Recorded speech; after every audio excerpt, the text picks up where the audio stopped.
Type 2 সাধারণত বয়স্ক লোকেদের আগে আমরা পেতাম, এখন দেখা যায় যে অতি অল্প বয়স্ক ছেলেদেরও টাইপ 2 ডায়াবেটিস নিয়ে তারা আসছে। তো এইটা আমাদের কাছে একটা বিশেষ চিন্তার কারণ।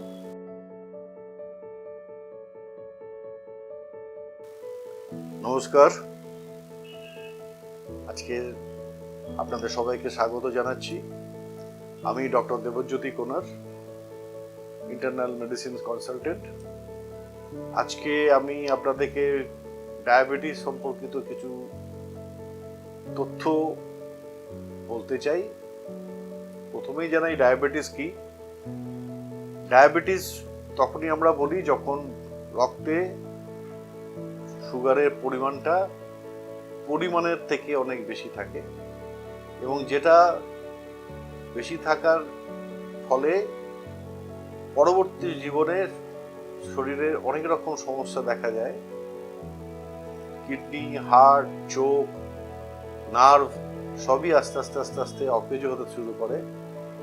সেইটাকে বলে ডায়াবেটিস। ডায়াবেটিসের প্রধানত দুটো ভাগ আছে, একটা হচ্ছে টাইপ 1 এবং একটা হচ্ছে টাইপ 2। টাইপ 1টা হচ্ছে যেখান থেকে ইনসুলিন সিক্রেশনস হয় আমাদের সুগারকে কন্ট্রোল রাখার জন্য, যে হরমোনটা থাকে, সেই হরমোনটা যেটা বেরোয় সেটা হচ্ছে প্যানক্রিয়াস বলে পেটে একটা ছোট্ট অংশ আছে, তার মধ্যে আইলেট সেল থাকে, সেটার মধ্যে বিটা সেল বলে একটা থেকে সিক্রেশনস হয়। সেই বিটা সেল যখন নষ্ট হয়ে যায় কোনো ইনফেকশনের জন্য কিংবা ভাইরাস জনিত কারণের জন্য, তখন সেটা ইনসুলিন শরীরে একদম কমে যায়, সেটাকে বলে টাইপ 1। আর টাইপ 2 যেটা বেশিরভাগ ক্ষেত্রেই আমরা পাই, যেটা খুব কমন, সেটা হচ্ছে যে সেখানে ইনসুলিন আমাদের শরীরের পরিমাণ মতো আছে, কিন্তু ইনসুলিন যেখানে কাজ করে সেই কাজে করতে পারছে না। বিশেষত যেখানে ইনসুলিনের কাজ হচ্ছে সুগারটাকে ব্লাড থেকে টিস্যুর মধ্যে, শরীরের বিভিন্ন সেলের মধ্যে প্রবেশ করানো, সেইটা করে উঠতে পারে না, তার কারণ রেজিস্ট্যান্স থাকার জন্য। সেটাকে বলে টাইপ 2। টাইপ 2 সাধারণত বয়স্ক লোকেদের আগে আমরা পেতাম, এখন দেখা যায় যে অতি অল্প বয়স্ক ছেলেদেরও টাইপ 2 ডায়াবেটিস নিয়ে তারা আসছে। ডায়াবেটিসের লক্ষণ যদি আমরা দেখতে চাই, তাহলে কতগুলো জিনিস হচ্ছে, যেগুলো ওভার্ট সিমটম, সেটা হচ্ছে প্রচুর জল তেষ্টা পাওয়া, বারে বারে মূত্র ত্যাগ হওয়া, যেটাকে সেজন্য বহুমূত্র রোগ বলা হয়ে থাকে মাঝে মাঝে, শরীর দুর্বল হয়ে যাওয়া, ওজন কমে যাওয়া, আবার উল্টো দিকে প্রচুর পরিমাণ স্থূলকায়তাও একখানা লক্ষণ হিসেবে দেখা যায়।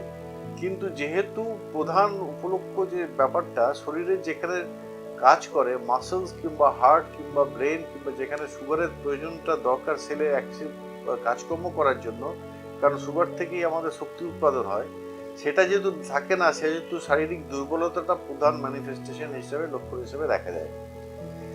আমাদের এখন যেরকম ভাবে পরিস্থিতি চলছে, যেটা ভয়াবহ আকার ধারণ করছে, সেটা হচ্ছে যে আগের 1943-42 আগে যেহেতু আমরা তখনকার দিনে সুগারের পরিমাণ, ডায়াবেটিসের সংখ্যা খুব কম ছিল, অথচ এখন প্রায় 30% লোকের ডায়াবেটিস আমরা পাচ্ছি। এবং আমরা ভাবছি যেটা যেরকমভাবে ডায়াবেটিসের প্রসারণ ঘটছে, তাতে 2030 সালের বরাবর আমরা ভারতবর্ষের প্রায় অর্ধেক লোক ডায়াবেটিসের দ্বারা আক্রান্ত হবে। তো এইটা আমাদের কাছে একটা বিশেষ চিন্তার কারণ। এইটা শুধুমাত্র ভারতবর্ষের ফেনোমেনন নয়, সারা আমাদের পারিপার্শ্বিক দক্ষিণ সাউথ এশিয়ার এটা ম্যানিফেস্টেশন।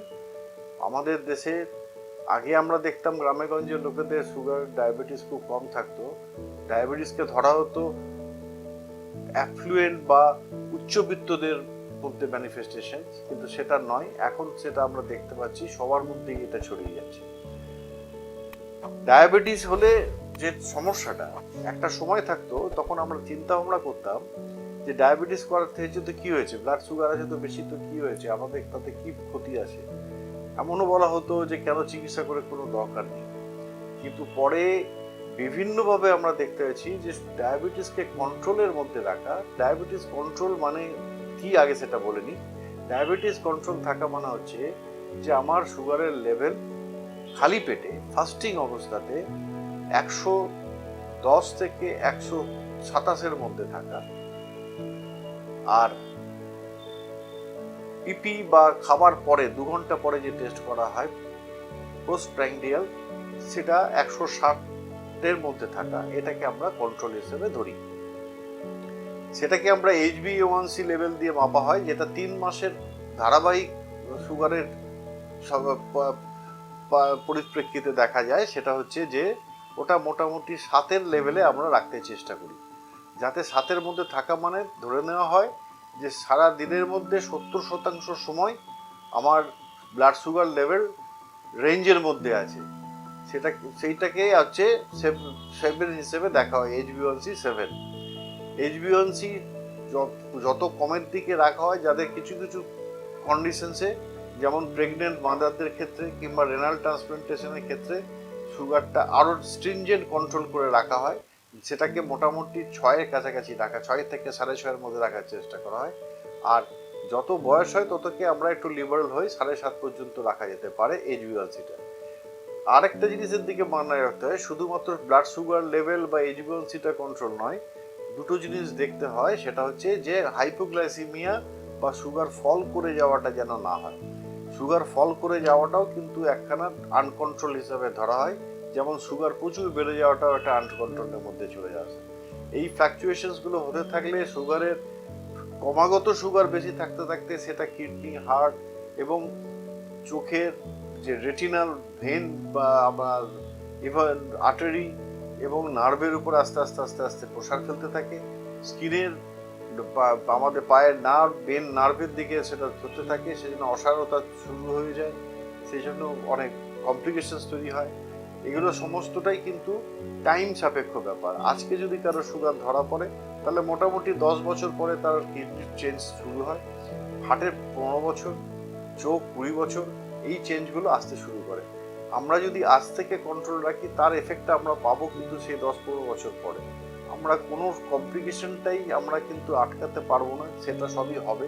কিন্তু একটা জিনিস করা সম্ভব, যদি আমরা ঠিক মতো করে সুগার লেভেলটাকে বজায় রাখতে পারি, তাহলে সেই সুগার লেভেল বজায় থাকার জন্য এই কমপ্লিকেশনসগুলো, যেটা 10 বছর পরে হওয়ার কথা ছিল সেটা হয়তো 20 বছর পরে হবে, যেটা 15 বছর পরে হওয়ার কথা ছিল সেটা 25 বছর পরে হবে।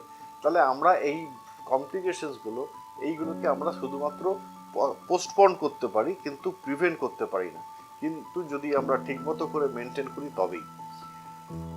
নমস্কার, আমি ডক্টর ডি কুনার। ভালো থাকুন, সুস্থ থাকুন। আবার আপনাদের সঙ্গে কোনো একটা সময় কোনো একটা সেশনে দেখা হবে। নমস্কার।